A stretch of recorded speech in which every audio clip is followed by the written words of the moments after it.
Be confident, be bold, be authentic, but don't forget to take action. This is Ordinary to Badass, where our stories empower women to step into the spotlight of their own lives and pursue what they're truly passionate about. It's time to step into the arena and become more than just extraordinary. It's time to become a badass with your host, Marie Sonneman.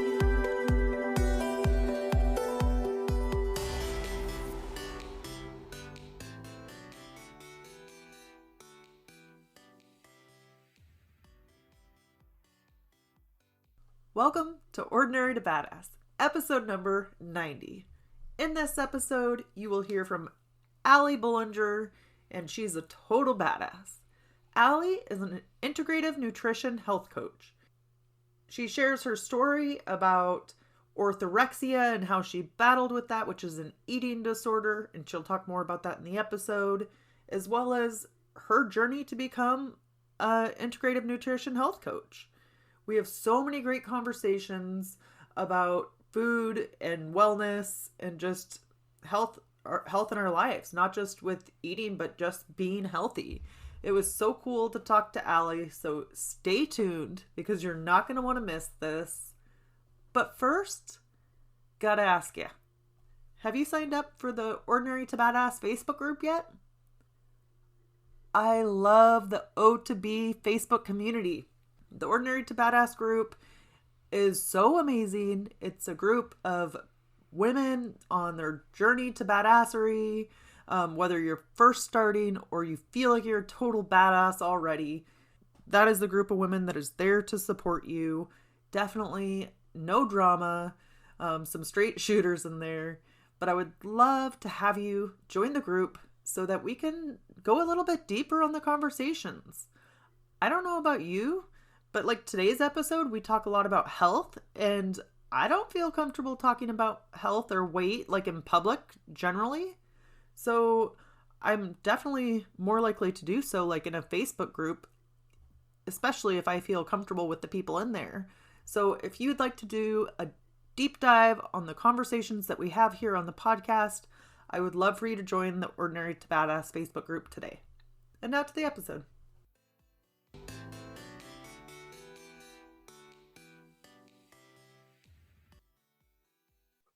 Welcome to Ordinary to Badass. Whether you're ordinary or badass, I'm glad you're here. Today's guest is Allison Bullinger. Allison, excited to have you on the show. Thank you so much for being here. Yeah, super excited to be here. Thank you for having me. So before we go any further, I've got to ask you, do you consider yourself ordinary or badass? You know, I think it's easy for us to say we're ordinary, but I do believe we've all got a little bit of badass in us. What about you? Do you consider yourself ordinary or badass or both? Yeah, I consider myself a badass. Awesome. What's something that you've done that has made you feel badass? I honestly, just getting to the raw part of my story, I've overcome an eating disorder of orthorexia, and that's just been a journey that I am super proud of. That's awesome. What was it like to overcome that or move past that? Or is it something that you always have? Yeah, I think it is always a part of me, and it's really because it is such a thing that takes over your mind and your thoughts, and I will always have days when I have those thoughts, but it's now that those thoughts don't affect me. So I do say that the journey is such non-linear journey, but just I do feel like I am in such a great place right now. So I would say I have overcome it, and just going through that journey has taught me so much, and that I am capable of so much, and I am stronger because of it. Okay, awesome. I definitely want to dive into more of your story, but before we do so, will you tell the audience a little bit about yourself? Yeah, of course. So I was born and raised in Syracuse, New York, and a big part of my life is dance. I've been dancing since I was 4 years old. I competitively danced growing up and went to the University at Buffalo as a dance major, graduating with my BFA in dance. I am currently living in Boston, Massachusetts, dancing with a company here and continuing my dance training while I also work as an integrative nutrition health coach. So I am the creator of Wellness Without Obsession, a one-on-one health coaching program that helps women discover a better relationship with food and exercise, gain a strong sense of confidence in their health. And yeah, so I'm just overall just very passionate about living a life doing what you love as your healthiest, happiest self. That's awesome. So what does it look like to live a healthy, happy life? Yeah, great question. And, a big part of that is that it's different for everyone. But overall, I think that happy, healthy life is just having that empowerment and confidence that that you're doing the best for you. So can you talk a little bit about your journey, kind of how it started and how you got to where you are today? Yeah, of course. So, growing up as a dancer, I was always extremely active and very involved in the whole fitness scene.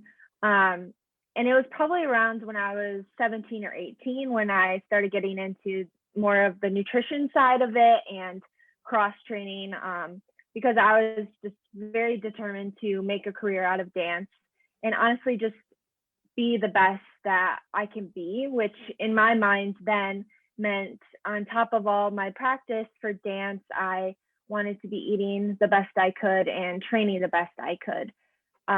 So basically, I learned everything through Google, and it became very obsessive, very restrictive, and very fast to the point where I was always just thinking about food and exercise.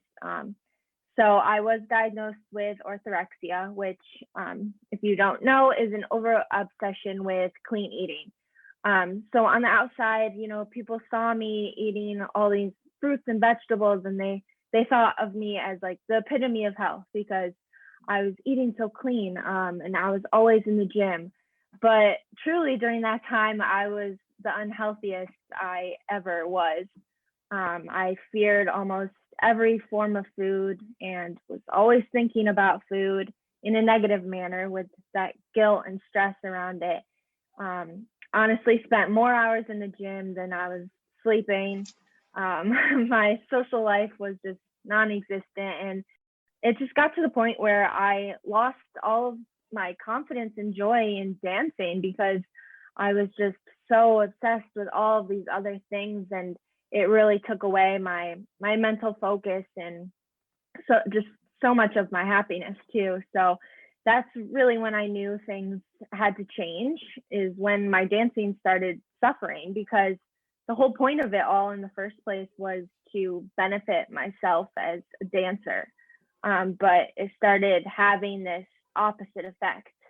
My body was very unhealthy and my mind was unhealthy, and others started taking notice of that, specifically my professors, who started taking me out of dance classes and performances.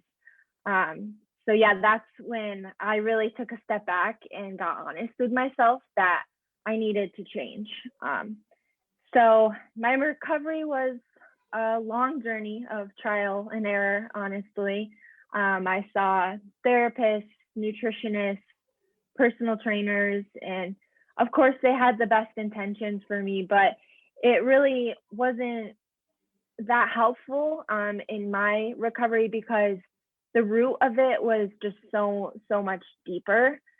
So I honestly did a lot of work on my own, of just pushing myself out of my comfort zone around food and exercise specifically, in order to loosen up that restriction and obsession. And throughout that whole journey, I really just did learn so much about how our thoughts and all other aspects of life tie into our health. And so that kind of all led me. Last year, I enrolled into the Institute of Integrative Nutrition, which is where the name of holistic health really just tied together everything that I had discovered myself. And now being a certified health coach, I have curated all that I learned through my own journey into a methodology for helping others, inspired by the fact that during my journey, I really felt that the help that I needed was lacking. So now using that and my story to be a guide for others to find the health and happiness that I have found for myself. Yes. What is up with this obsession? Like, women of all sizes have obsession with food, one way or another. Do you know kind of what's behind that, or how you can move out of that?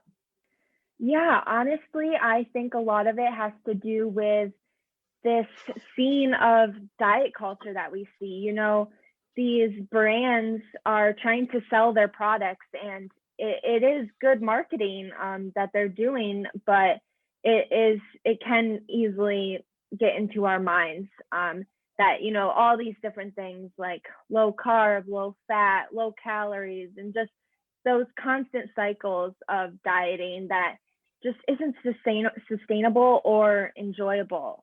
But that is what we see so much of. You know, you go to the grocery stores and you see all of these things, and you can even go on social media and see all of these different diets that people are doing. And I think just to get out of that, realizing that we are all bio individuals, not one person is going to eat the same. And so kind of just having confidence in that you are going to eat different than someone else, and that is totally okay, and discovering what works best for you. Yes, absolutely.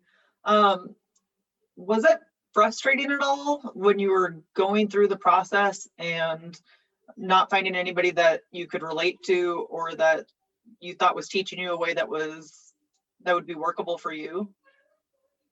It was frustrating, yeah, and that is totally why I do what I do now. You know, just some examples, like what I was struggling with was the restriction and the obsession with clean eating. And I would have people telling me like, oh, just go eat a donut, or like, it's so easy, like just eat this. And, you know, it's not easy when your mind is constantly telling you these thoughts. It's really difficult, actually. And, you know, one thing, I saw a nutritionist, and she just had me track all of the food I was eating in a week, and then just told me, oh, you need to eat more fat. Oh, you need to just add more calories. But the thing is, I already knew that. I already knew that information, but getting myself to do that was the hard part. I knew what foods to implement, and I knew that, but the mind games was what I needed help with, and getting to that deeper issue there of, you know, why I was restricting and why I had these thoughts and how to conquer that. So yeah, that definitely was frustrating, to be seeing these professionals and being told this information that I already knew, and also just not feeling that I had anyone who could relate to what I was going through, because when I did see these nutritionists and therapists, you know, I didn't feel like they could relate. But I do think that a lot of people can relate. We just we're afraid to speak up about that. And so that is also a big part of why I am just so passionate about sharing my story, because not only does it help to talk about it, but it helps to see that, to relate to others as well. Yeah. So what's like one tip or trick that you have as far as the mindset part goes, rather than just telling somebody, oh, just eat this or just incorporate this? What's something that has helped you get over the mindset piece of it? Yeah, so a big thing, just like a concept that helps me, is that what you resist persists. So if you're gonna not let yourself have eat something, for example, then you're just gonna constantly be thinking about that. And like your thoughts are made for such greater things. So letting yourself have that. And that does bring up those mind games that I've been talking about and those thoughts. So for me, talking back to those thoughts and seeing those thoughts as something external, and instead of being a victim to those thoughts, be a witness to the thoughts. Be I gave my thoughts a name and I talked back to it. I was like, if they were telling me like, oh, like carbs are bad, like you can't eat all of those carbs, I'd be like, no, actually, carbs are great for me. Carbs fuel my dancing and I need them. So I'm going to eat this. That was really helpful for me. Yes, I love that because I think we often don't challenge our thoughts. Like we think whatever we think must be true because I thought it, and we don't ever like argue back with them. Yes, exactly. That changed the game for me, just realizing that I am not my thoughts. That's a mantra I repeat to myself, whether it's the food thoughts or when I'm dancing. Like it's really easy for negative thoughts to creep in, and I just tell myself I am not my thoughts, and that just makes it easier to separate and lean into the more positive thoughts. Yes, so powerful. Another thing that I think is hard with like the food and the exercise, especially the food part, it's like, okay, if you're an alcoholic, you can cut out the alcohol. You could just get rid of it, but like if you're a foodie or you have issues with food, it's like you can't just cut out the food. And I think that kind of makes it Mhm. hard because you're going to have to deal with it no matter what. Exactly, yeah. And when you do want to, when you have that urge to like cut out a food completely, I actually take like the opposite approach. Like, what if you allow yourself and you give yourself full permission to eat that food? And then once you do that, you take that control back. And you'll start to notice the more you allow yourself to have those foods, the lower on the pedestal they fall, and they just look, they seem like regular food once you allow yourself to have them. Right. And why do you think that that is?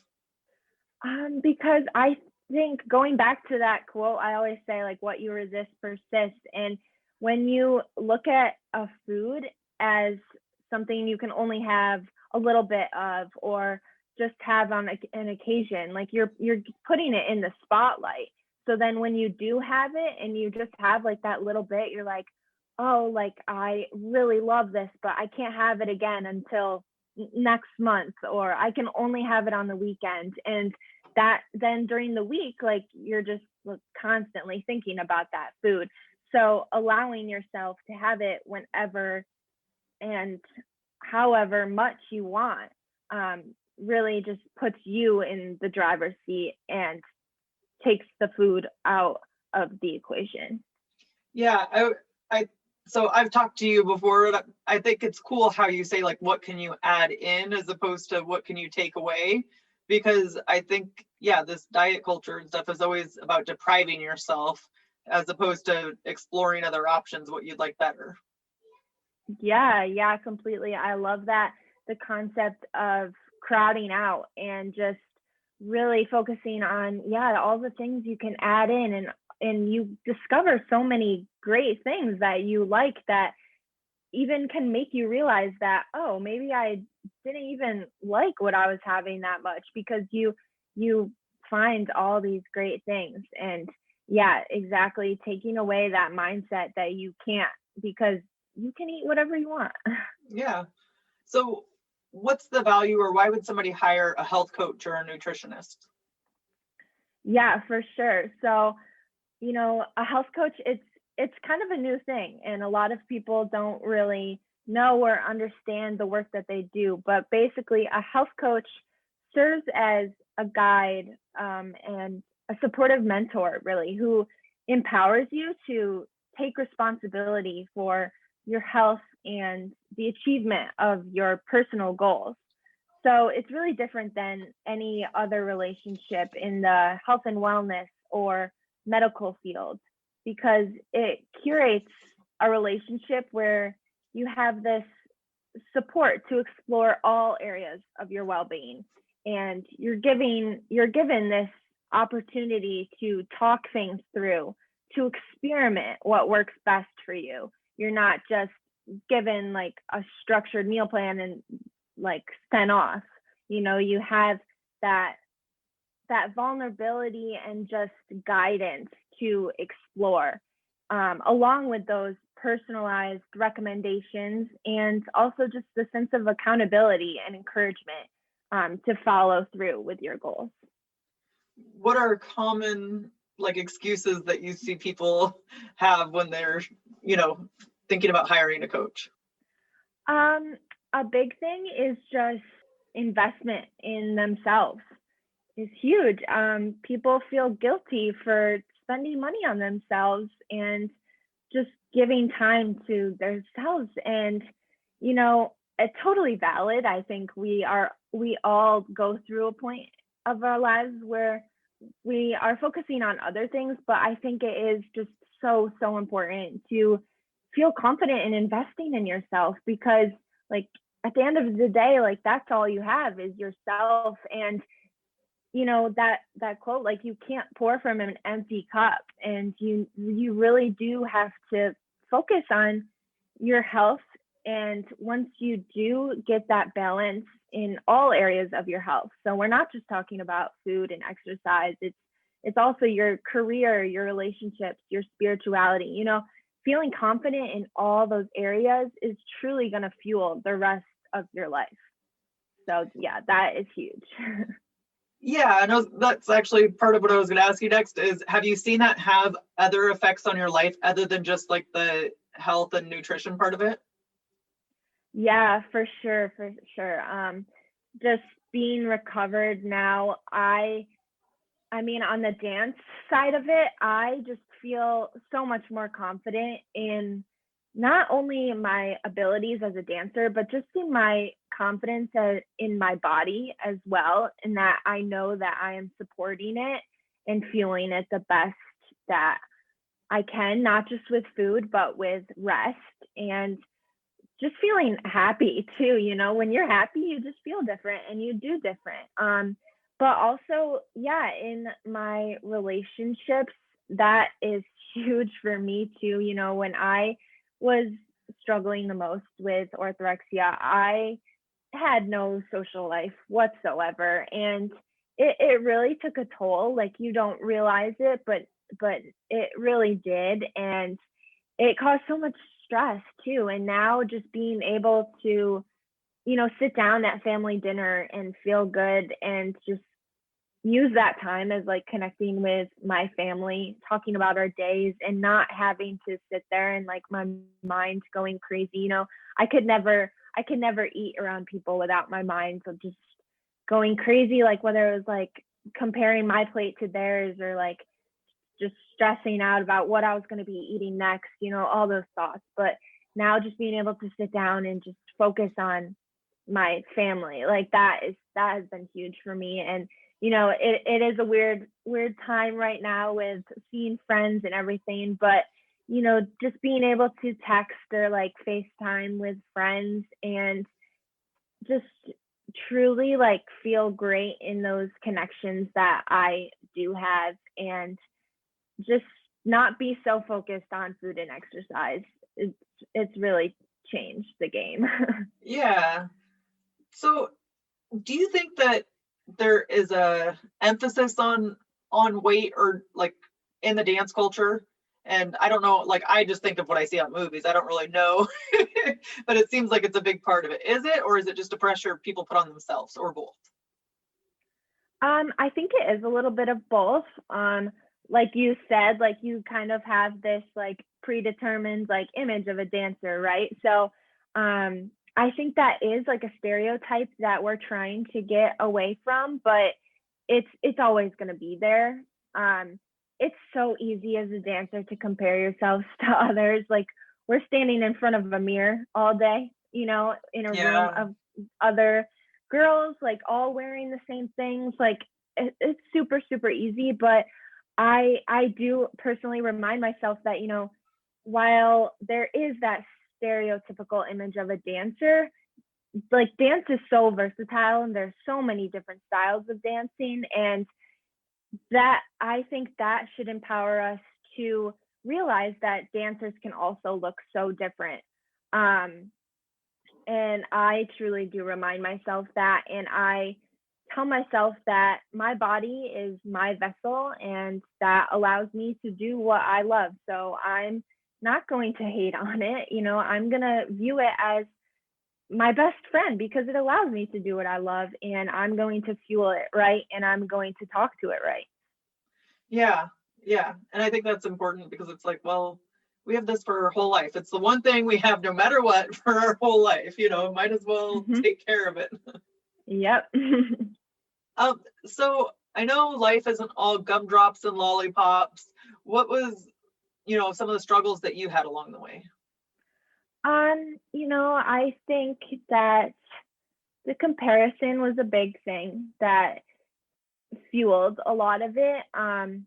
But also with that comparison, I just taking time to reflect on like my orthorexia journey and all of that. I really think it came down to this big concept of worrying about the future and trying to control the future.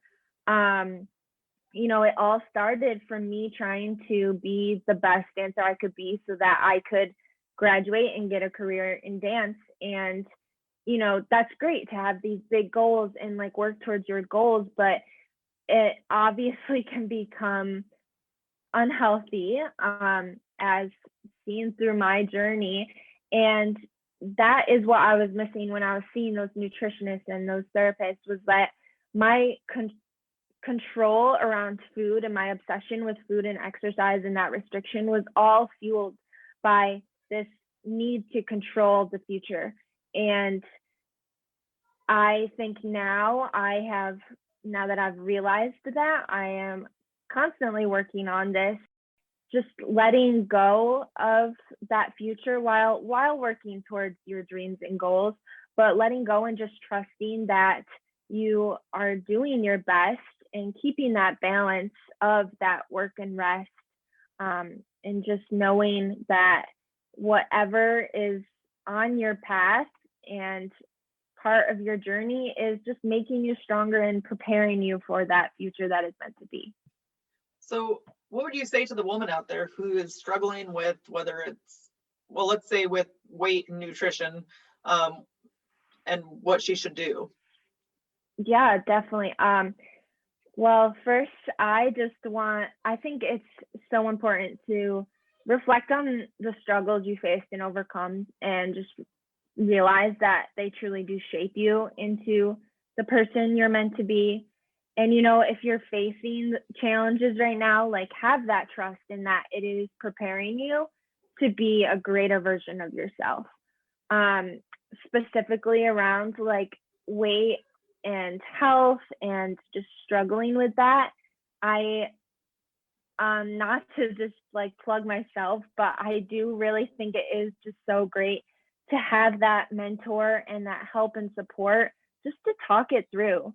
And even if it's just to like vent and get that affirmation that like it's going to be okay, but then to get that help and support in working towards your goals. And it truly is all about baby steps. I think a huge thing is that you can't just go from 0 to 100 and change everything, because that's just not sustainable. So when you're trying to find that balance and trying to experiment with what is going to work best for you, just remind yourself that it's all about those small steps, and those small steps truly do add up. Yes. I mean, it's crazy. We always want everything to happen overnight, right? Like we expect like, oh, I just want to lose weight in a night, or I want to be a millionaire overnight, or we just want it like the quick, fast answer. But really, it's the hardships that kind of make us badass in the long run. Yeah, it truly is. And it's not only like those hardships, like yes, those hardships you learn so much from, and you get so much stronger from. But it's also just like those small steps, instead of like going from the 0 to 100 is going to be what is going to be sustainable, and it's going to be what you learn the most from to take you further in through life and be able to use that knowledge that you gain through that journey to then use later on in your life to all different circumstances. Yeah. So, I've tried many different diets and tried many different things, and kind of things I've heard or thought over the years would be like, oh, a diet is too expensive or too restrictive, or, there's so many things that pop up into our head. Do you think those are like actually legitimate reasons, or do you think we're just kind of putting a wall in front of ourselves because we're scared? Yeah, that is a good question. I think just diets in general are not sustainable. So I think that is true. I think thinking that like eating healthy is too expensive or too hard, I think that's a little something that we might just be telling ourselves, because we are a little scared to try things. And relating to those small steps, like it is all about small steps and just implementing little things that you can add into your routine at a time. And those all truly do add up. So yeah, I don't recommend the diet approach because I don't think it's sustainable in the long term, because you'll always be looking for more. But when you truly do take that outlook of balance and just letting yourself have what you want to have and finding what you're going to enjoy, and then you can take that and be confident in that and go further on into other areas of your life. What's one way that we can become more balanced in our eating? I think that focusing on how you feel in the moment is huge. So not waiting 2 hours to eat. If you're hungry, eat.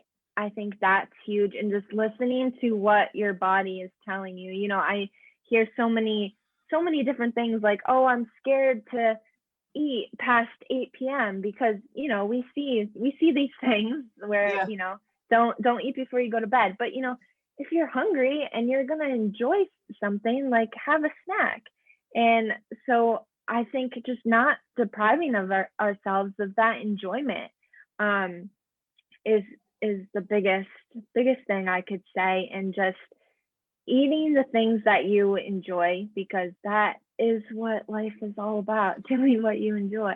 Yes, I love that. So good. So let's end with a tip to encourage women who are in the arena fighting for the life that they want.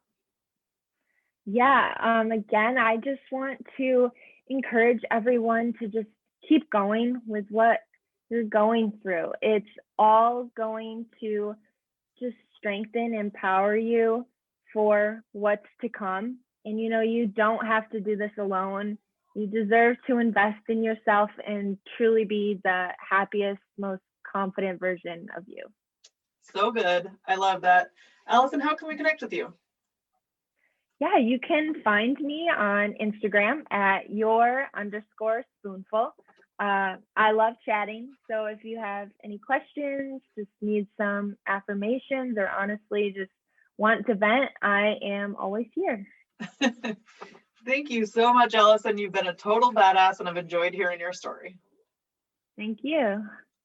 And with that, we'll end our show. To all the badass women out there staying in the arena, wherever you are, whatever you're doing, own it and get after it. All right. Wasn't Allison amazing? If you enjoyed this episode as much as I did, head on over to iTunes and leave a 5-star review. Then, of course, screenshot it and send it to me on Instagram at Ordinary to Badass so I can say thank you. The goal is to get more people just like you, other badass women, to listen to the podcast. All right, I look forward to chatting with you on Instagram.